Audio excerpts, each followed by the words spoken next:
Pessoal, esse é um transformador que eu tenho que consertá-lo, tá?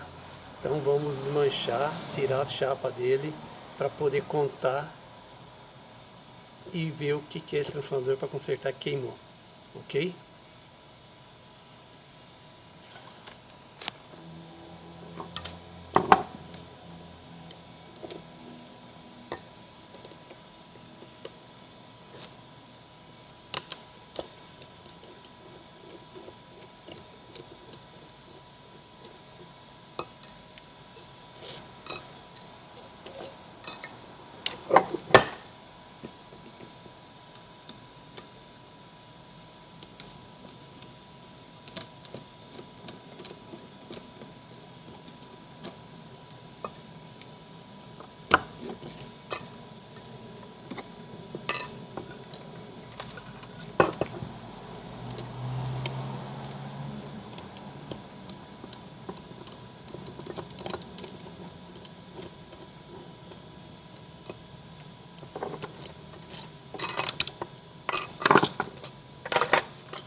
Esse transformador pequeno a gente usa faquinha feita de serrinha e um tirador de chapa para tirar a primeira chapa, feita de serrinha também.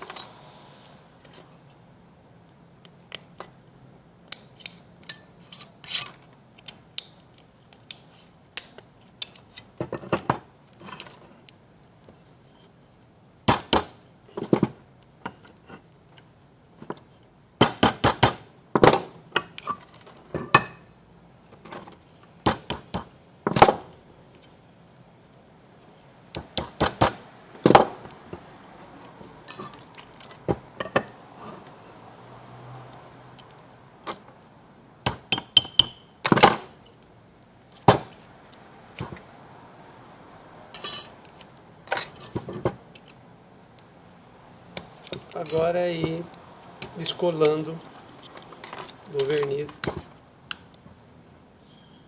cada uma de cada uma.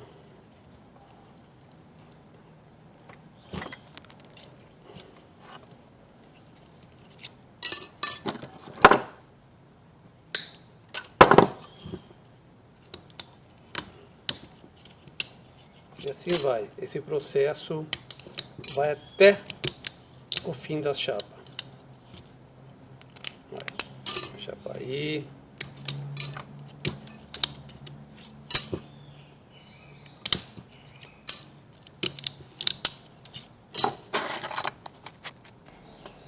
E assim vai. Descola a chapa aí, passa por dentro do chapa aí e descola a chapa aí.